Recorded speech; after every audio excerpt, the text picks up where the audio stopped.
thank you for having us because, these kind of things don't happen. There's two things you have to have. One is a place, and the other is people to come. And we've supplied the people to come, but Carmen's made it possible for us to have this place. And I thought you might put it in the church library and have it. Sure will. That's look how precious.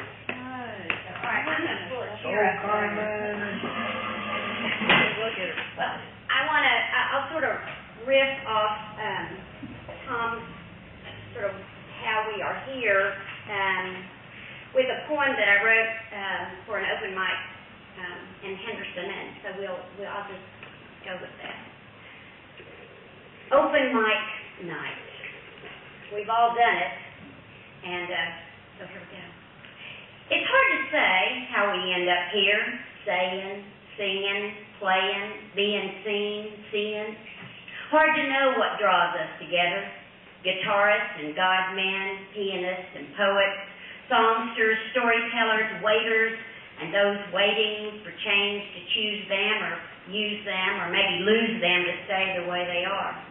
It's hard to say what muse drags us out of the house of our reluctance, but here we are, amplifying our art with a microphone, uncorked, uncensored, mixed, stirred, some of us on the rocks, others straight up. We are served one by one as entertainment when what we really want to do is serve the world with our words. It's hard to say what might happen here. We strangers gathered knowing the dangers of being a little different from the rest, our hearts laid open like an old hat for tips. We slipped into our stage routine, lip-sync words we wrote one midnight when truth's raw edge was so sharp we thought we might bleed to death. Yeah, it's hard to say why we keep coming. No pay, no positions, no promises of a famous future, just the fans and the friendships of a band of gypsies whose ears hear and whose words know they have a right to be heard. In a place where truth sings loud and magic is more than sleight of hand. These kind of nights are miracles. Miracles of us speaking and crying and proving that we have truth to tell the world. And that with just the right words, our words, it really isn't so hard to say. And then this one is called Con Gusano, which is with worm. So here we go. Visiting Mexico, the heart of their marriage grown hard as the volcanic gravel underfoot, the couple searches for healing in Las Montañas. The landscape no salve for their misery, the conversation stings and bites. Like a cruel tour guide, he walks her weaknesses as she looks beyond him for what they have lost. Stumbling over words sharp as cactus, among los campos de agave, they count regrets that are endless as the rows of the stiff green lily points fingering the clear azul celeste overhead. She thinks how day after dry day the plants cry their tequila sugars as he sloshes his sour words and she spills her salted tears. He hears how the machetes of his lies have severed their dreams like a quixote before blessings can blossom. She remembers when he sipped her urgent kisses like agua miel instead of bitterly spitting the seeds of his lists, his longings, his leavings. He admits he will always need to make her smile. Turning to face one another in a splash of sun on stone, they form a makeshift altar, 4 feet on the hard scrabble ground. Softening to a bride, she offers him her blue heart as agave sazon. Ripened and ready, it is his, she says, theirs, a sacred gift to be crushed, heated, distilled into a syrup of tender mercies. Humble to a devoted jardinero, he vows a better harvest, a next season, a good year. Walking the rocky road back to the village, 2 saints with doubts thick as honey, they hold on to hope and each other. Drink deeply a new, clear spirit that, like Jalisco's tequila, is auténtico, like Oaxaca's mezcal con gusano, authentic.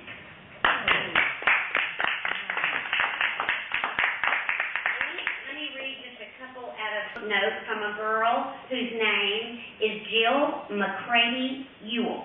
And a reminder, my last name is McCready. She said, I read one of your poems in an anthology. She lives in Virginia. She said, I looked at the poem, and then I looked at the name and said, I'm bound to be related to them. She Facebooked me. We've become best friends, but the way she found me was in an anthology that she bought at an estate sale. Somebody had bought the book, so you never know where they're going to go. So let me read a couple of anthology poems, just as a reminder that how fun it is to have your poems go out that way. This one is in an anthology that the proceeds went to the homeless services in Dallas. It's called From Under the Bridges of America. And they selected two poems, but one of mine is the very last poem in the book. So this one's called Blessings. Wait until sunset, when the air cools enough to make you shiver. Pack what you have but do not need. Add what you need but are willing to share. Say a prayer. Drive toward town. Roll down your windows to use the road map of your nose. Follow the fumes of buses, incinerators, factories. Keep going. Look around for bridges that serve as arbors, tents, cathedrals. When the buildings begin to crumble, slow down.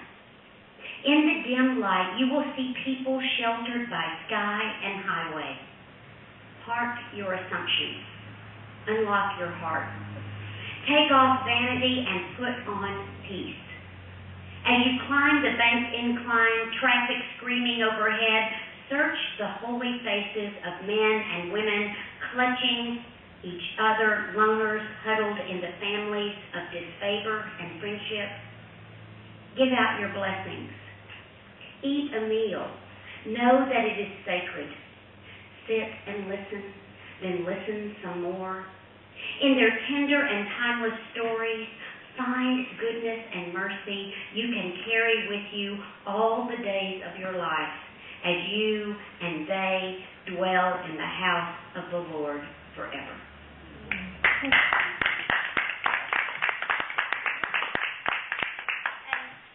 This is a brand new anthology out. It's called Grit, Girls Raised in the South, although it is an anthology of Southern queer women and their allies.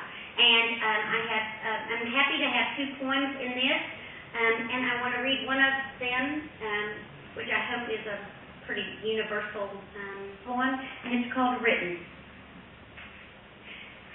For those you love.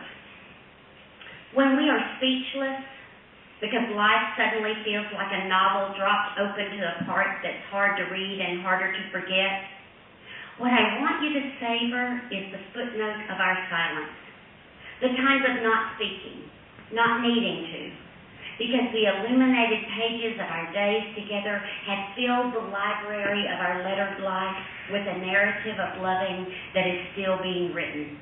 So that when one of us strains with a load heavier than she can bear, or a family bridge burns just as a patch of marital sky falls, and we try to read one another's minds, we can pull from our love-lettered shelves condolences written previously, apologies already sent, sweet conversations we can open and share with one another again and again in those foreshadowed moments when love falters for a page turn and we are at a loss for words. Certain places or certain whatever. And so I thought, well, yeah, why haven't we? Mm-hmm. So places we have seen. What places have we seen that didn't cry out, write me into poetry? The week in China barely touched upon Japan's pagoda, Shinkansen almost forgotten. Somehow they didn't enter into that deep place where tourist spots, geography transform into emotion. Or was it more the lack of words, this alien world of unnamed images, like our afternoon in an Osaka big box store where fans intrigued us, but our phrase book didn't tell us how to ask for them? And what disguises mean? The tag has several, though each would be American. Or take the train in narrow station, their signs incomprehensible, devoid of any English glyphs. How could I use a wall of ticket vendors without a human face? A helpful man stepped in, took yen from open hands, punched buttons in the right machine. Out came the magic means to walk onto the platform for the Osaka train. Or what about the restaurant not meant for aliens?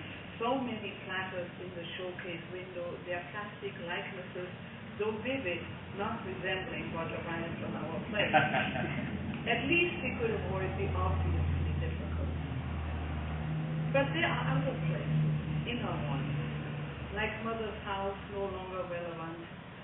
When years ago they painted the soul, it was not writing, but much inner work that healed the hole, scabbed over once or many times, then scratched again, till finally new rosy skin could grow. These places had their time. They do not need to be revisited.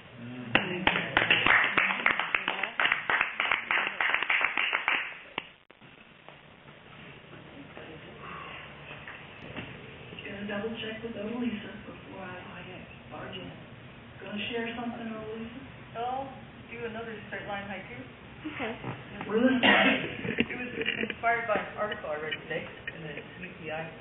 It's Doomsday clock gives 5.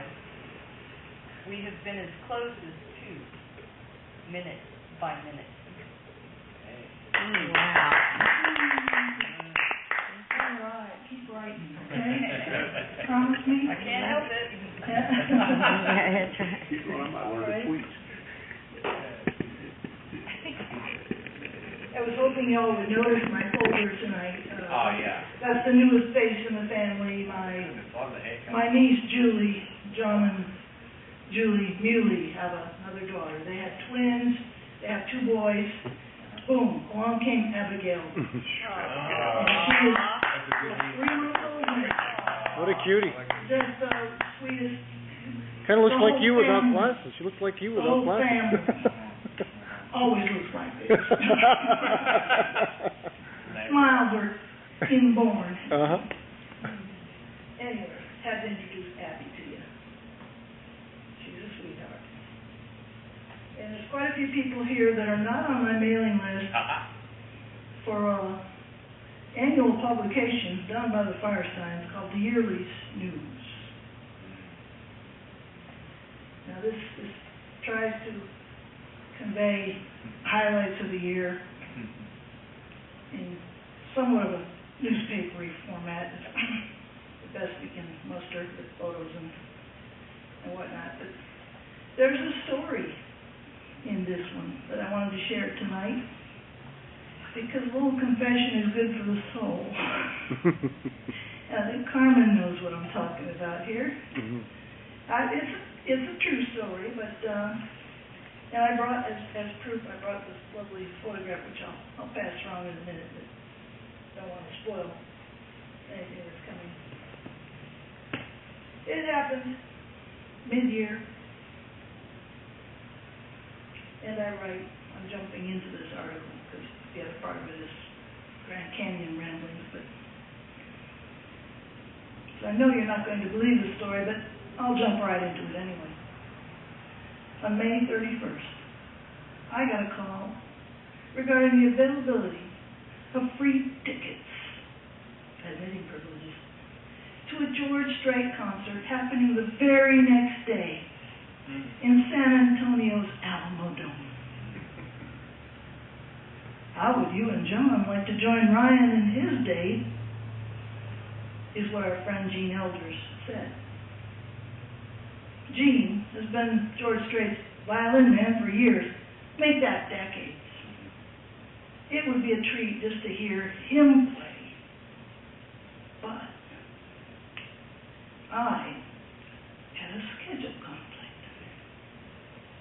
I couldn't even imagine that John would want to go without me.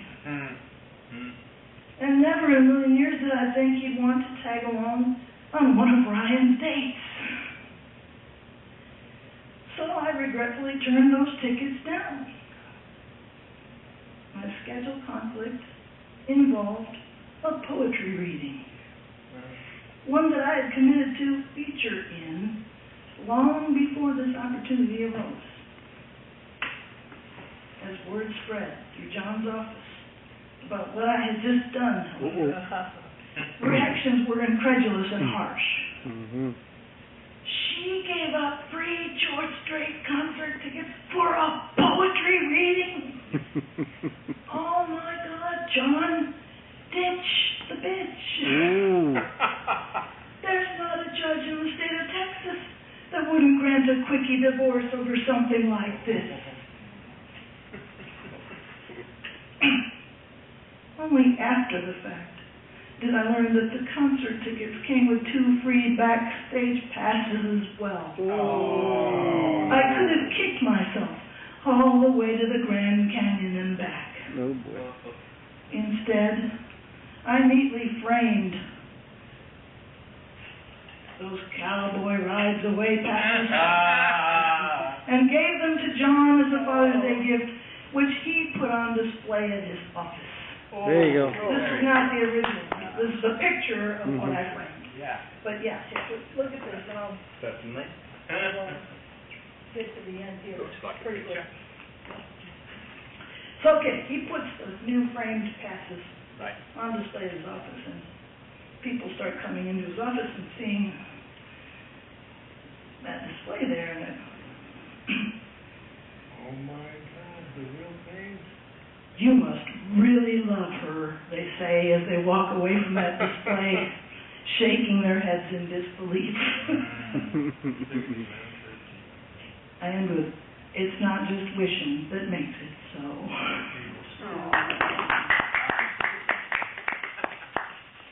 The real I thing. really did turn down George Strait free passes Lord have mercy. so I could go to Expression. Tom's Expressions reading. Oh. Good choice. I just, You beat as a George video host, I Strait. know how I would have felt, because that happened to me. One of my features calls, hey, I got a chance to go to a really hot concert, never mind your venue, blah, blah, blah. That would tear me apart. I couldn't do that to somebody else. And, as it turns out, I was in a big crowd that night, Yes, you were. and Ryan was fighting 70,000 other people. And all the traffic that entailed. Yeah. I missed a good concert. I'm sorry. But you gave I him. missed it, but, You gave him a reason. I have one of his old albums if you want it. You know he's violent. I never listened to it. No. then I started to live in fear because after they did that concert, George extended his tour and included Austin. And I'm like, he just did one in Austin. Yeah, he was supposed to give up his Cellular And, right away. It was supposed to be the last one. I was living kind of in fear that Gene would call again with free passes because John had to go to town that week. And I'm like, okay, you just wrote you couldn't imagine him going without you. But as luck would have it, no more free passes crossed my path. So much for admitting privileges. It's been a blast here tonight again, and I can't thank y'all enough. Before we go, though, we have to do that door prize drawing, and if anybody is here that didn't get to put a name and a topic in, now would be your time to speak up. Al? You didn't put one in? Do you want to put one in? Yeah, Go ahead, it's right there on the table. I'll do one. We'll wait for you. All righty. Slow locomotive. Come back, yeah, we'll get the door prize. Who's got the basket? Who can help me? All right. We have good prizes tonight. No, not this one. No. It's behind the door. Behind the piece of Not the It's under collection that basket. piece of paper. The actual prize itself been sitting here by Jeff all Oh, my night long, goodness. and he didn't know. You reach over there and pick it, you want him to pick a name? Pick one in there, yeah. That's not mine, so pick another one. And it has to be written on. There you go. And you have to be present, so if you've drawn You gotta put it back, maybe. Okay. anyone who You wanna left. read- John Hogue. Oh, Lord. What? We are in trouble again. What happened? John won again. John Hoeg won again. Yes, he did. Yes, he did. I told him to do that, let's look for it. To sneeze or not to sneeze? I like that. Yeah. Oh, that's a good one for. You're gonna love this, John. Oh, John, you're a tight thing, Because I think it's a fun thing, you know, it's not the door prize, but I mean the theme Yes, that's a that great. come off. You know, and it's sometimes the can opener. I think that's great. Admitting privileges and stuff. Okay. Not real big. It better not be a bow tie, man, that's all I can see. Whoa, better not talk. Yeah, the opening. He's got the jitter bug.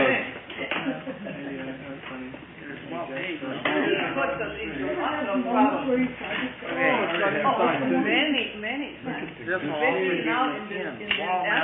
Bottle opener. All right. Admitting privileges. That's right. Good one. I admit nothing. What's this? It's a book. Oh, poetry calendar. Oh, I think it's a calendar. I see. This will give you access to a whole year's worth of text reports. Aha. Very clever. Where'd you get the picture of that cathedral?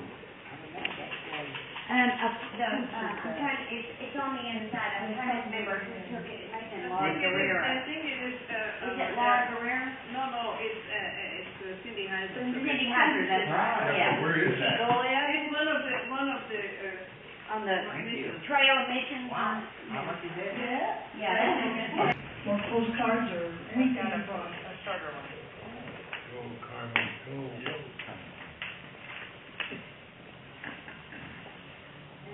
Also, I have a public service announcement, which is that we also do Inspired by Thirsty Thursday, which I can take absolutely no credit for. It was here when I came, it is a gift to me. It is completely driven by Nancy's enthusiasm and organization. But inspired by that and wanting to have part of our mission be to support the arts in this community, we also have the Sanctuary Art Initiative. And this, right now we have photos of birds by Ed Jacoby, who is a local Dripping Springs bird photographer. And they will be coming down this weekend, and next month we will have photographs by Krista Payne. Yay! So, look forward to that, we cannot wait. Chris? Me. Oh, yours? Yeah. Great, yeah, that's cool. And this is a snapshot of a time I spent in Chicago. And it's about, I think it's about admitting privileges, I think, and it's about how the current president means more there than just the individual that he is. What Obama means here, 2010. We have the privilege of living in Hyde Park, Chicago for a year. Hyde Park is on the south side of the city. For those unfamiliar with Chicago, the south side is predominantly African American.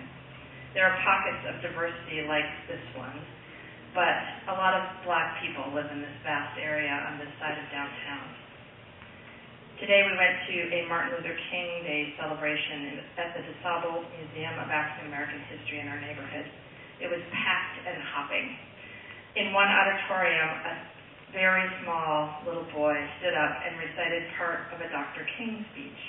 He was so little that they had to turn the mic way down so that he could talk up into it. And I was trying to figure out what sweet sweepers were until he got far into it with his adorable little no-R child's speech. Sweep, sweeps, all the way through. And with big dramatic hand gestures, He read part of his speech given 6 months before King's assassination to students at Barrett Junior High School in Philadelphia on October 26, 1967. Ralph Waldo Emerson, this is from King's speech. Ralph Waldo Emerson, the great essayist, said in a lecture in 1871, "If a man can write a better book or preach a better sermon or make a better mousetrap than his neighbor, even if he builds his house in the woods, the world will make a beaten path to his door."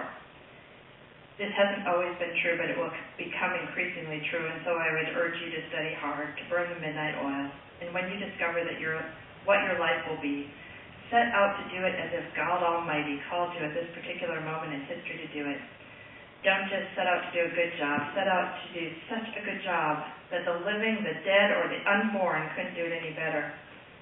If it falls to your lot to be a street sweeper, sweep streets like Michelangelo painted pictures, sweep streets like Beethoven composed music, sweep streets like Leontine Price sings before the Metropolitan Opera, sweep streets like Shakespeare wrote poetry, sweep streets so well that all the hosts of heaven and earth will have to pause and say, "Here lived a great street sweeper who swept his job well."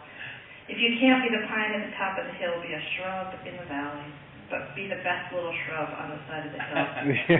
Be a bush if you can't be a tree. If you can't be a highway, just be a trail. If you can't be a sun, be a star, for it isn't by size that you win or fail. Be the best of whatever you are. It isn't by size that you win or fail. It was pretty amazing.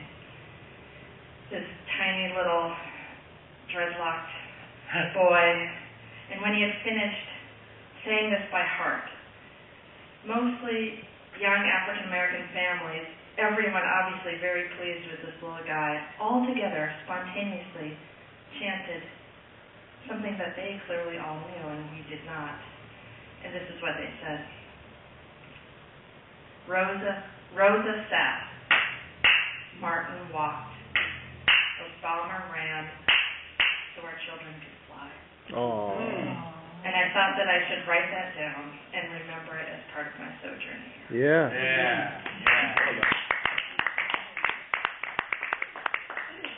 Good young.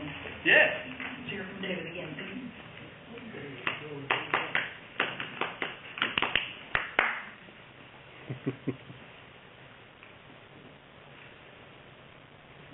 I'm in the process of downgrading David Mastriani and kind of promoting it. Then I'm not sure if it's going to be doppelganger or doppelganger. I kind of like the doppelganger. It's a little different. But we all have dreams, and we all want to do something in life. And so this is part of what I'm hoping for is actually a city of songs for hunger, and then I'm probably have a chapel or something along the lines with hunger to go along with it. I've got the poetry already. I've got bazillions go, but I'm going to go a cappella. I don't even know what key I'm in. Don't even know what the melody is. I just kind of let my voice let it flow. And it's called Keep the World. Oh, that's the wrong one. It's called Keep the World Stinging. Sing me a tune with the sting, singing alike delightful lyrics, sailing aloft musical harmony, sails adrift love melody. Drift my soul in pure sunshine, feeling lasting power vibration. Vibrate those strings to the heart, floating on sensual sound sensation. Play me a song with a sting, playing a chorus in pure tranquility, plucking with heartbeat motion, pluck the rose in love me emotion. Drift my soul in pure sunshine, feeling lasting power vibration. Vibrate those strings to the heart, floating on sensual sound sensation, sting me in a static love potion, in a vibrating love lotion that tingles in pure pollination, blossoming forth the feminine flower, to be lovers singing a sting song for forever, forevermore. This is a poem called Tightening the Bond. Power transferred into cyclic life, electrical source transformed into outlets, supplying amperage to voltage devices. Life has many transformers, wherein God supplies the nucleus, where we have to tighten the bond, that within poetic heartbeats things will weather over abrasive time, where connections become loose, that we must take the time within us by tightening the bond. That in prayers we are tightening the bond, that in faith we are tightening the bond, that in compassion we are tightening that bond, that in universal love we are tightening the bond, that in our poetry we are tightening the bond, where a poet's words do transform within poetry's creative transformation, upon transformational grammar literature, bearing transfusion, bonding, composition, that in our poetry we are tightening the bond. Thank you.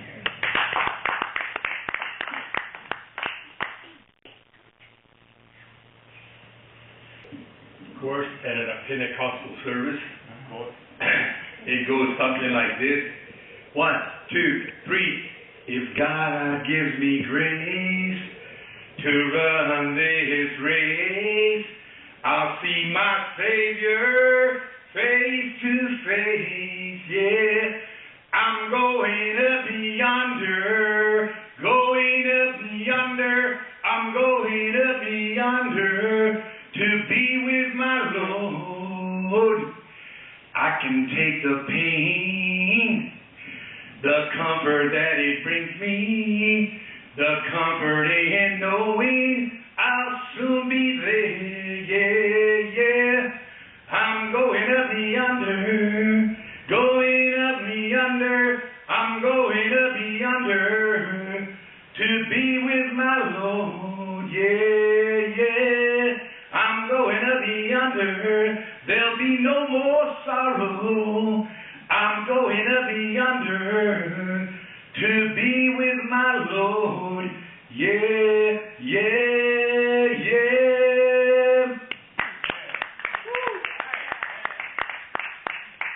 Did I get beginner? Gonna rejuvenate. Come on, John, let's take it. Go. I gotta read something. Maybe it's this coffee kicking in. You know, I've been on this nostalgia kick. It's kind of weird. And, you know, I'll just share with you one story that kind of makes you wonder whether it really is relevant to certain audiences. But in my other life, I was a CPA, still am a CPA actually, but I don't practice. But I had a staff of 12 people, and they were all fairly young. And we were having a staff meeting, and we were talking about something, and on the subject of television. And I posed the question to them, well, you remember when there wasn't television, and not for one news of the time when there was no television. I still remember when I was like, I don't know, maybe 12, something like that. We were standing on the sidewalk in front of the local appliance store. And there was a crowd, there must have been 20, 30 people there, staring in the window at this thing called a TV. Well,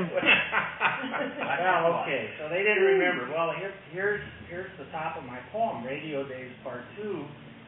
I'm Buster Brown. I live in a shoe. That's my dog Ty. Look for him in there too. Anybody? Oh, God. It's before me. Yeah. You mean the shoes? I got it. I'll continue. Maybe it'll bring you something more. show.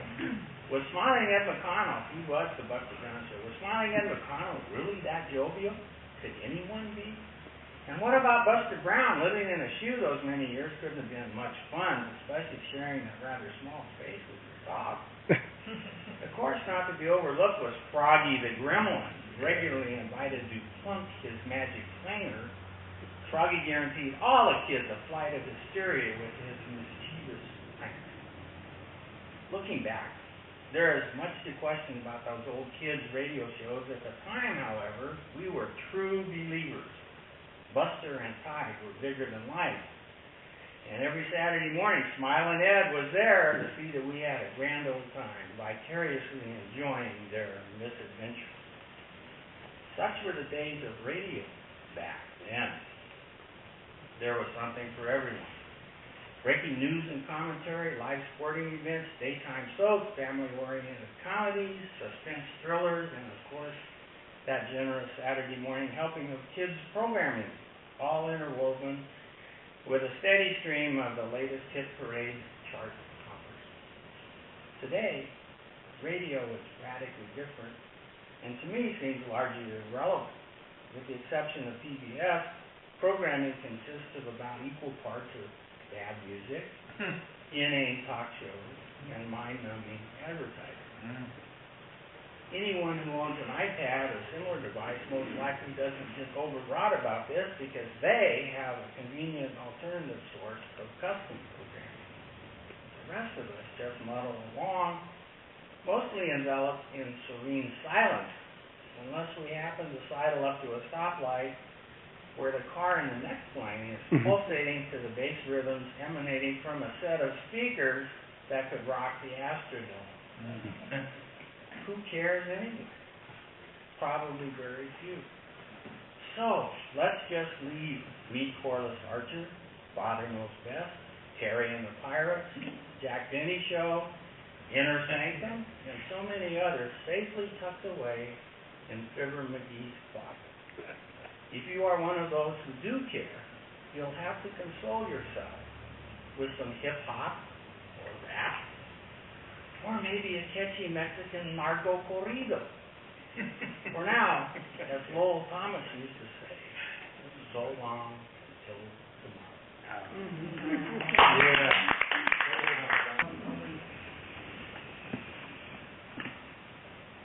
I've never had a lick of trouble sitting on a bus. I've never had to wait in lines of hues unanimous to get a drink of water or to eat or take a pee. When I applied to college, I discovered happily that I was in regardless of skin color, race, or sex.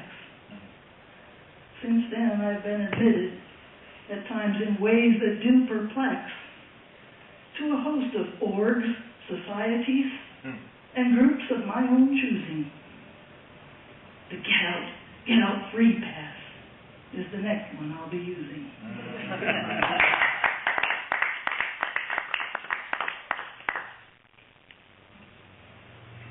This next one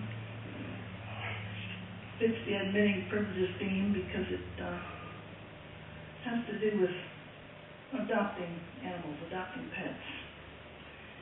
And I can't say really that it was written for Table Rock because I already turned in my 3 poems for Table Rock. This is kind of an extra one. It would fit Table Rock too. That's, by the way, coming up in Salado, February 6th. Correct, Thursday, February 6th from 6 o'clock. Free food for poets to arrive and free. Delightful festival. Beautiful. We're invited to bring poems about cats And dogs. and dogs this year. Last year it was mermaids. Yes, it was. Every other year before that was cats. But that's happening February 6th, and I'm looking forward to that. And I just might share this one there, too, if y'all like it here. It's called Calling It Quits.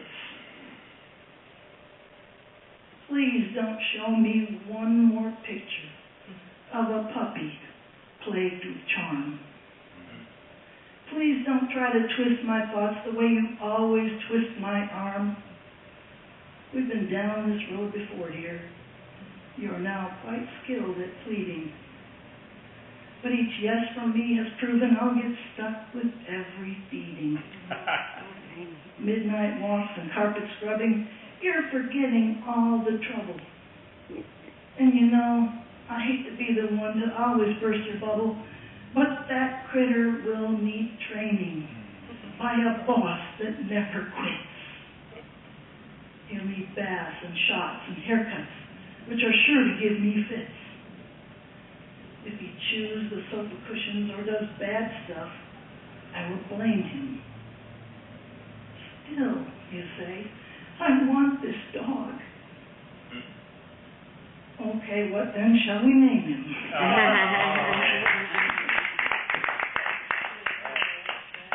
On that note, before we do refreshments, we'd like to get everybody willing to sit in a group shot photo Yes. together. I would Maybe love it. along this wall or You wanna go right here? Right over there. over Just there. stay there. That side.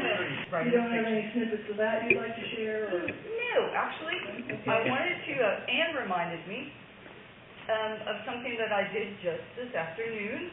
And I want to let everybody know that I am officially a twit. She And tweeted. My younger days, I used to be a T'_WIT.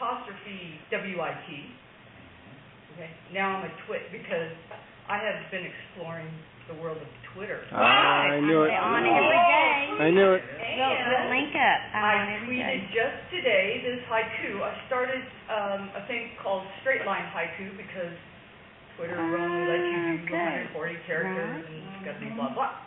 So my second tweet today was this haiku, this straight line haiku. Okay. It says, open mic tonight. Thirsty Thursday, Frog Pond Lane, where the poets sing. I love it. On Twitter. Thank you, Elisa. You know, NPR about a year ago did a contest or a call for poetry that was 140 line thing, and one of mine got taken. Is how I know about it. But it was so fun to do just what you were doing, is to put it into 140 characters. Yeah, and every word, has to count. So you sure don't want to use anything twice. You don't want to use anything that you don't need because you've only got 140 characters. That's an awesome one, though. I love it. Yep, it was fun. That was it? Speaking of public service announcements, maybe I'm the last to know about this one. I didn't see any notices up until now, but there's an ad in today's paper. Paramount Theater presents Thursday, January 23rd. U.S. Poet Laureate Billy Collins. Where? Coming here in Paramount Theater. Austin. Paramount Theater. Oh, Paramount in Austin. Okay. How come I didn't hear about this before? The meme I never got to you. Yeah. Anyway, he's going to be there. I went online to look. Still some seats available, like prices maybe 32 to 50-ish for a seat. But if you're interested, next Thursday night. That's one PSA. Another PSA on the admitting privileges theme. January, you have till the 31st to take advantage of free admission at the Lady Bird Johnson Wildflower Center. So I get some inspiration for poetry. Get in there, get in free this month only. So keep that in mind.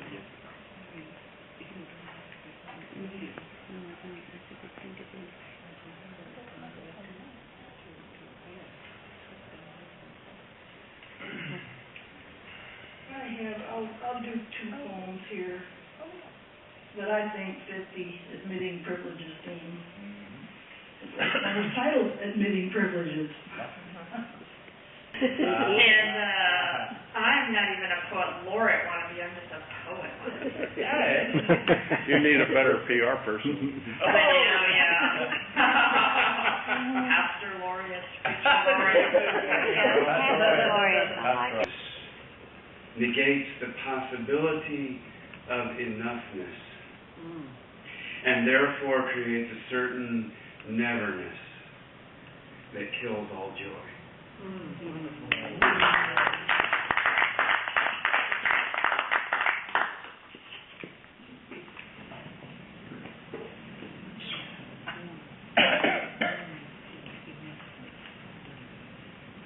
would be no magic without Magic Jack. What's that? Magic, you got some songs or poems to share? Let's do a poem first. All right, good night.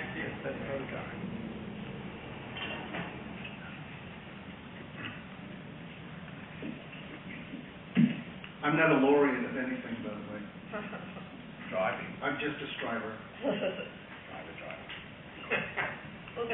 I didn't even know I was a poet till I met Tom last year. You are. Tom does that to But he people. assured me that He was already. You do that to And all you have to do is bribe the council and you can become a laureate too. Whoops. She says, bribe the council and you can be a lawyer too. So tonight is about privilege. And so I thought, well, let's take a look and see what the dictionary says. Privilege, a special right, advantage, or immunity granted or available only to a particular person or group of people. In my childhood, a privilege was something that you were taught we might be granted in some cases. But at the same time, it was something also in the way of a gift freely promised. I say the word might. It was not always certain or promised to us. What was certain was that punishment would follow disobeying.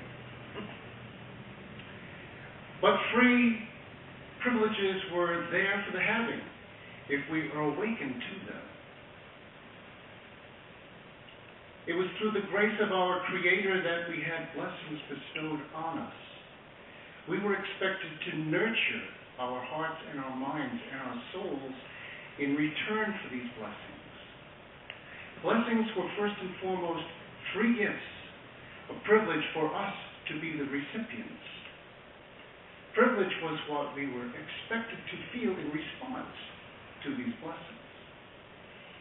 Expectations were engendered into our lives to share all those blessings generously. Once chosen, it was our privilege to bestow all the wonder and talent and treasure that we were gifted. And the promise to us was that in doing so, we would receive many times more the grace and gifts that we shared. It is, in a way, a formula. And yes, in practice, it is one that is not easy, not an easy quest upon which to set our lives. But the truth, the Word that was made flesh, the gospel truth is that it works. Our ego wants the world to work in the way that we want it to work. That is not our privilege.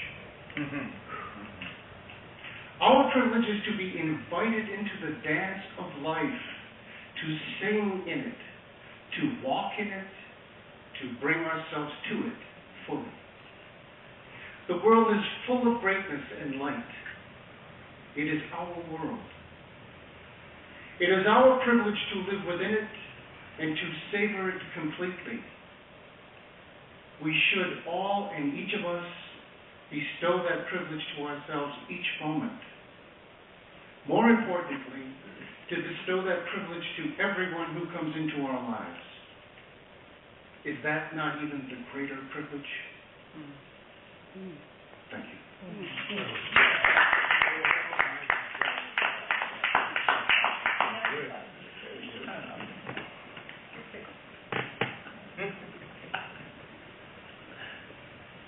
Maybe I should have asked him to stay up here, because Tom, you're next.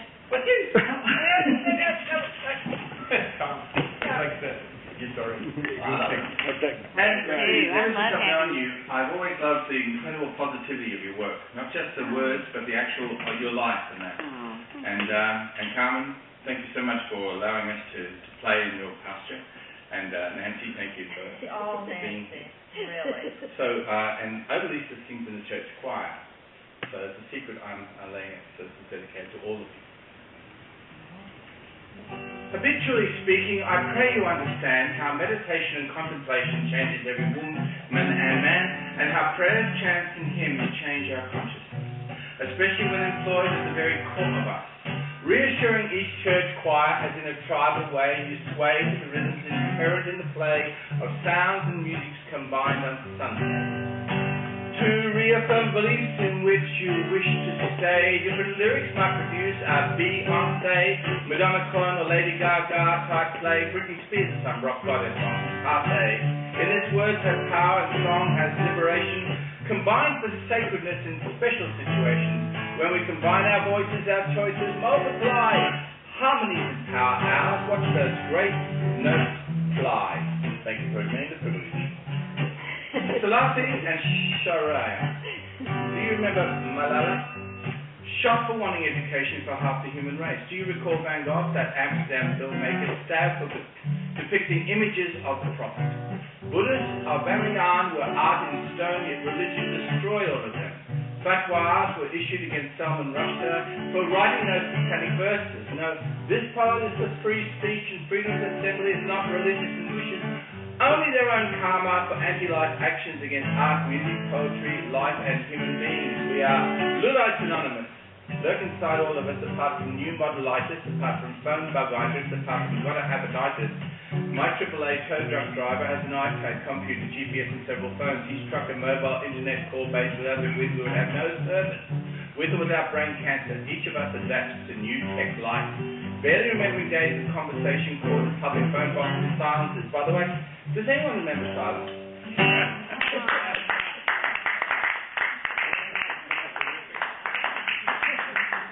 I love the score.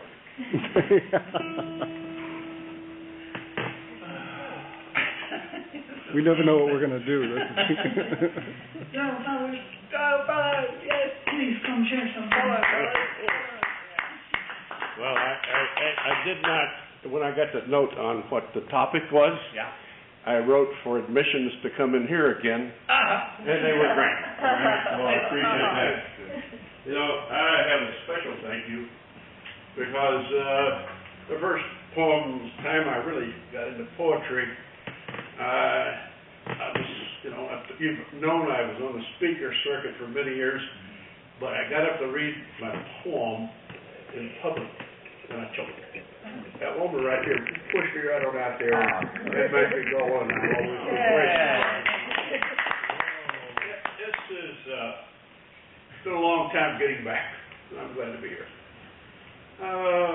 This is for you guys, all right? Only few know where the curious mind goes in search of sustenance for the soul. Only a few dream the dreams of prying eyes that see illuminated spots in the darkest rooms. Many nights I search for places to shelter reeling thoughts that race through my head. Many nights I lie alert searching for symmetry in the gyrating patterns that steal my sleep. Tiny bubbles rise and float across the void. Empty space filled with pulsating thoughts. Black dots flash white inside my pressured head. I find a strange, methodical peace in their rhythms, in their rites. I find comfort in knowing out there, somewhere, there are inquisitive souls seeking answers to the same questions that rattle around inside my unsatisfied mind that refuses to rest. That's for you.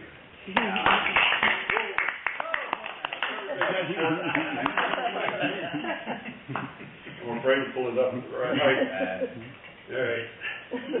We'll do it that way. One more time. And then this is something that I had a great privilege. As you know, I go to Michigan in the summers because my wife goes to Michigan in the summers.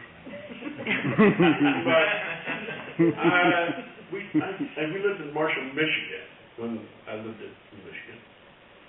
And I decided that I would like to see old friends. So I wrote a letter to the director of the library, the local library. And I said, I'd love to come read some poetry at your library. So after I had written the letter, my wife always proofs it, and she says, "You got a note from Diana?" I said, "Yeah, who's Diana?"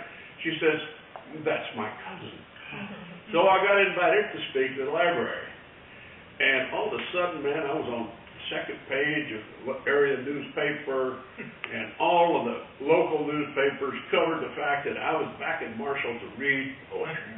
That's where I started my first business and made a pretty good thing doing art. So I went, and there was 50 people in this room. I didn't know my wife had that many relatives. It's kind of tough work, but it was a wonderful night. Really enjoyed to get in front of the library groups. And when you talk about Poet Laureate, let me tell you what I do.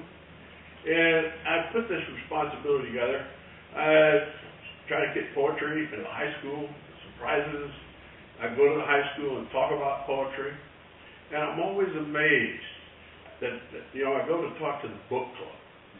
And when I come to talk about poetry, she says, there's 10 times as many people come to talk about poetry as books. And they're wonderful kids, and I try to tell them that poetry is a personal, private place where you can go to escape. Only you have to go public.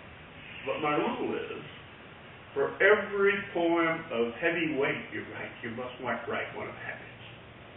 And it's been really fun, and the kids see me on the street, and they talk to me, and I'm scheduled to go to the library in Blanco. I'm scheduled to go, and I'm working the libraries. I did 5 libraries in Michigan this year. I did 6 the year before. So I'm telling you, if you want a platform, they all have Friends of the Library Club. If they like you. Anyway, that's my advice. So let's go to the library. And that's what this is all about. I love words. I love stringing them together in rhyme, rhythm, line, measure, and verse. Words to me are like pieces, picture puzzle, trying to be placed in order and then in reverse. I like big words, broken in rhythmic syllables, or small words, methodically linked together that gently prod and prompt the reader to follow along from beginning to end. I love to spark imagination and ignite curiosity. Punctuation and alliteration are games I like to play. I like using commas and codes to set the pace and timing. I like words that resonate and reiterate, words full of meaning. It may sound strange, but words alone without punctuation can be tedious and boring. It may sound strange, but to me words without measure and meter sound toneless, off-pitch, and annoyingly ordinary. If a poet doesn't string random words together in form, the reader's time may be spent better reading Webster's dictionary. That's it. I always talk about words. And do you know how many words there are in the Oxford Dictionary? A lot. 772,000. You know how many words are in Webster's? 360,000. You know how many words we have in our vocabulary, basically? 30,000. And we only use about 3,000. Yeah. And most people don't know more than 1,500.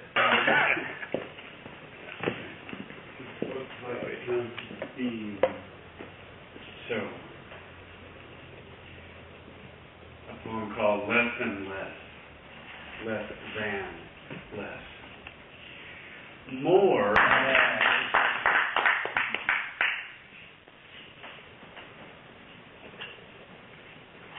Well, we have a bonus poem because of our guest who wrote this thing, anthology about tequila.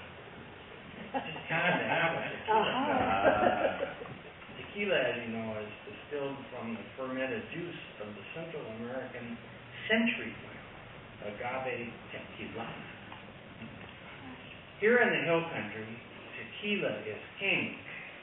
A touch of piño juice to taste, that 30 martini sort of thing. Jalapeno stuffed olives are de rigueur. Add tonic and ice, you're almost there. The final touch, a squeeze of lime, muddle gently, a drink sublime.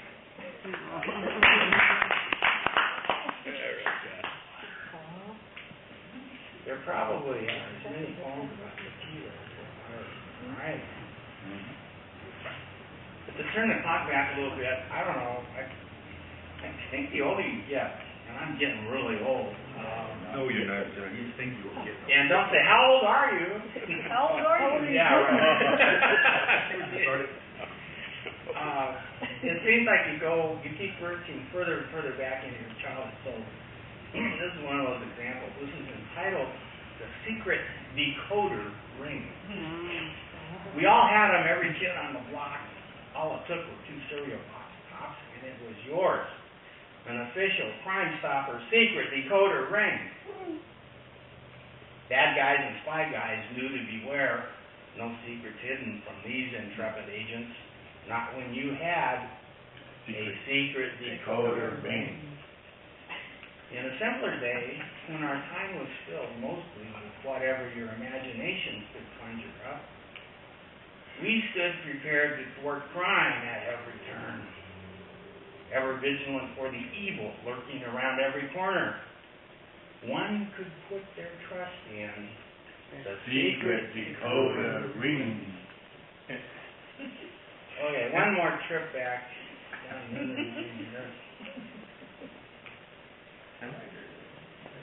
This is entitled Radio Days. I wonder, was Oxidol's own Ma Perkins really a madam in disguise? I wonder, did our gal Sunday from that little mining town in the West secretly consider becoming a president? Did Nick and Nora Drake live in constant fear that their infamous wife-swapping relationships would be detected? These and many other questions about the golden days of radio haunt me. My mother long since passed. She must have known. Why else were our shelves overflowing with the likes of Tony Holmperman, Anison, Oxidol, and Clabber Girl Dickey?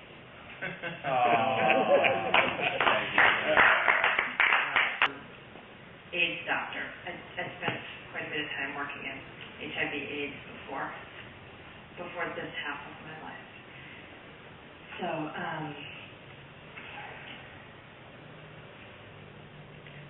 let me find my spot here. Okay. Allison Nist went to Manhattan in Spanish Harlem in 1984 to repay her medical school scholarship by serving in an underserved area. AIDS was invading the city. We had a syndrome, she said. We didn't have an antibody test. There were prostitution rings under the L in Spanish Harlem. We started seeing them for things like thrush, and I ended up being the person they saw. I met and married the dental director at the clinic in Spanish Harlem, and he was transferred to Fort Myers, Florida, to be the dental director at a migrant clinic. They made a spot for me in Immokalee, 50 minutes from Fort Myers. By that time, we knew it was AIDS. I set up the first clinic there in 1987. I have the world's greatest job. I never don't want to go to work, and that's when it's not work. I wish you could interview some of my patients, she says, smiling. They are such incredible people. To my knowledge, I have only 2 patients who are alive who started in that clinic 11 years ago, and that tells it all. Those 2 are doing very well. You would never know that they are HIV positive. They were lucky enough to have been diagnosed early and when we were getting to know about preventive therapy. 1996 was when we first came up with good therapy. Folks that had been with me a long time, 4 to 11 years, all lived in a time when it was far more likely that they would die than live. And when we finally came up with the good drug cocktails that worked, they had to reorder their lives to take them. And what they tell me is that they don't take time for granted. And listening to them has given that to me. It's been the most enriching thing that I can possibly imagine. It's taught me that patience, kindness, and decency are the most important things of all. And it doesn't matter what situation you're in. You have the chance to be good and kind and decent. You can find the slightest reason to be cruel and nasty. I'm one of those doctors that does home visits and is involved with hospice and funerals. It's very important to the patient's families and to the patients. It's weird and very artificial intimacy, but there's an amazing richness. I don't want to sound maudlin, but the weird thing is that working at my clinic has taught me how precious that doctor-patient relationship is, because doctors have this weird cultural position of being shamans, of actually providing the mechanism that might save someone's life. And HIV has taught me how important that is. It demands our respect, but it demands our respect in complete humility. I don't think people generally have that in a doctor-patient relationship. HIV has taught me how hard it is to be a doctor.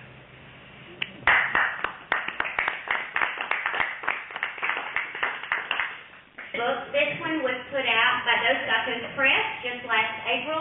Dos Gatos Press, most of you, or some of you may know, Scott and David do the Texas Poetry Calendar. And they called me and said that they would like to do a collection.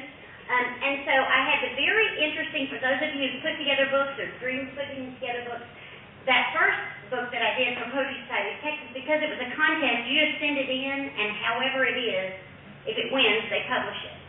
This book, on the other hand, I sent Scott and David, which is completely different. I sent Scott and David probably 160 poems, and then they chose the 80 or so to tell the story or to tell, to arc the book the way they wanted to. I will tell you one of my favorite things about this book. They went through them all, and we tried to decide how to arrange them, and Scott noticed that all of my poems, or most of my poems, had something to do with life. So they arranged the poems by time of day. And so when you see the table of contents, that's morning, day, evening, and night. Then they took the poem that I thought would be the title poem, and they broke it into 4 sections, and each of the sections begins with one stanza from that poem. So if you are reading the book, that's just a little hint. It seems that even I had just moved after 25 years living in a small town. I've moved to another town, but it seems I must have been writing about change and transition, because that's the poems that David and Scott chose, and they were written long before I moved. So I'm going to just read 2 or 3, and then, but I want to begin with the title poem, Letting Myself In. Now think for a moment when you have let yourself into someone's house, even your own. It's going to be somebody you know. If you're letting yourself in, they're either gone or can't come to the door. So begin there. Letting myself in. Your cast iron skillet rests behind cabinet doors with plates and cups, measuring spoons, mixing bowls. Dishcloths sleep folded in top drawers. Kitchen chairs, hungry for logs and ashes, crouch cold and vacant against a bookcase wall. Upstairs, windows watch an open sky from inside rooms where clothes hang lifeless and beds crave the weight of slumber. The carpet with its uncrushed strands is as clean as a Sunday morning suit. No slips of thread, no paper scraps, no brittle bits of leaf or grass. There is no one to scuff muddy feet outside the door or ring the bell or answer. But you are here as sure as when I visited last week, when life still slips along as it has done for all these years. I'll gather things that you will want in your new place and hope you will not hear in what I bring the silence you have left behind.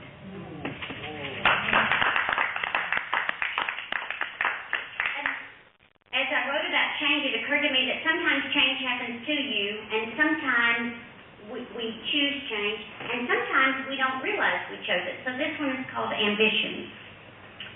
Ambitions.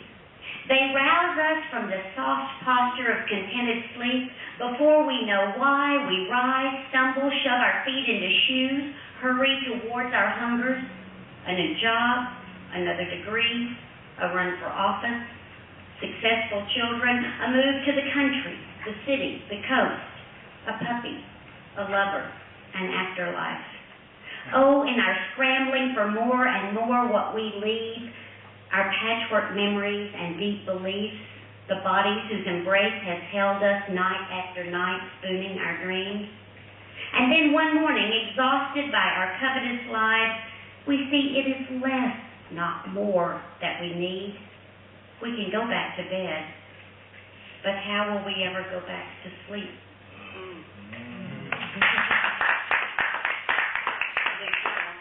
And I'll do the last poem, and this one, I went to an art show, and a guy was talking, he was actually drawing the Bible characters as contemporary figures. So John the Baptist was a surfer, and he was baptizing people in the surf. Okay, and what he talked about was coming to the scriptures, because he had not gone to church as a kid, as a stranger, and just hearing the stories for the first time and not having the pictures that kids see in Sunday school as the idea of what those characters looked like. But then he went further to say when he travels, he loves to go to some place for the first time because he arrives as a stranger. And he doesn't say, what a weird hat, or I can't believe that's how they do things. He arrives and says, how do they do things here? So that prompted this poem. We arrive as strangers. Masons and carpenters by trade, we make a world of where we are. Stone by stone, we set in place the things that keep us grounded. A window facing east, trees we planted, children and their dogs. Board by rough-edged board, we build a house to hold our days, and their better companions, our dreams.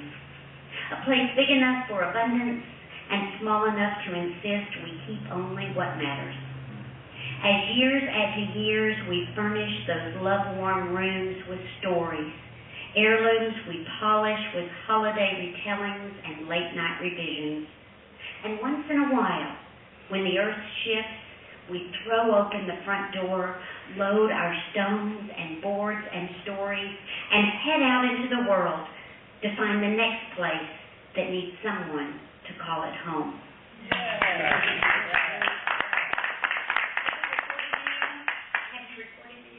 Yes, good, great. And I'm going to finish with this one. This one comes from along Great House Road, and I want to thank Nancy for having me. We have been and I also want to thank you all because in the world of Texas open mics, and I'm sincere when I say this, you guys are well known for keeping a venue going a long time. And that takes people who are loyal, who come and listen to one another. And so in other parts of the state, when people talk about, we'd like to get an open mic going, Thirsty Thursday is always held up there, and Tom has venues that are the same way. You guys are keeping that idea alive so that when other people think they want to start an open mic, they say, they did it, we can do it too. So I just want to thank you all for continuing to be a venue because it's so important for the rest of us. Plus, I just like thinking of all of you together. Okay. This one, my mom volunteers at hospice, and so she's always talking about these, helping people walk to the door. So one day I started thinking about what that might be like as a poet, and this came, so I'll leave you with this. When I think of dying, I want it to be like a bright balloon rising to escape the tight fist of gravity, to soar above Earth's space. I want to see things from the distance God keeps, to watch the cloud that is my shadow cross the places and people I have known.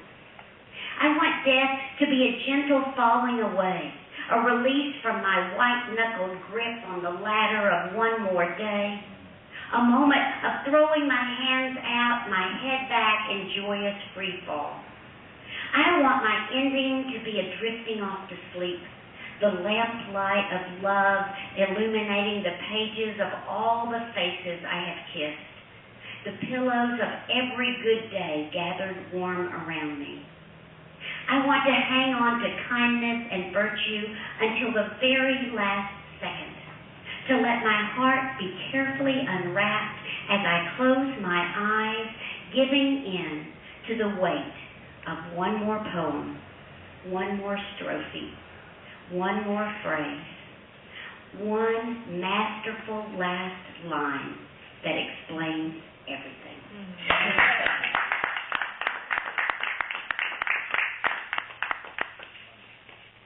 Thank you, and You're welcome.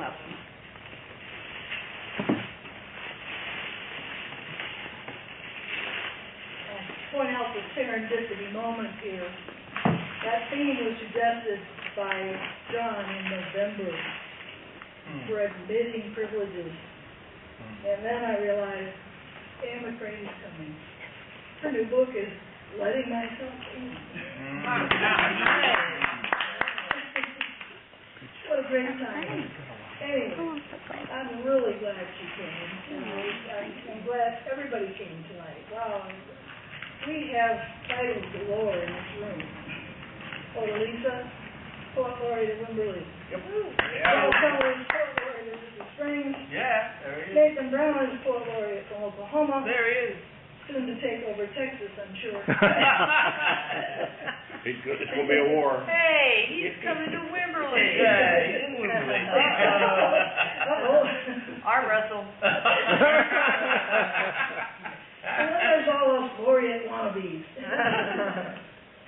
Anyway, it's time for the open mic segment of tonight's My chapbook that won the Pudding House chapbook, it's a national contest, and I was really pleased about it because it's a piece collection, and the editor, Jan, wrote in the front, I didn't plan to choose a piece collection, didn't want to choose a piece collection,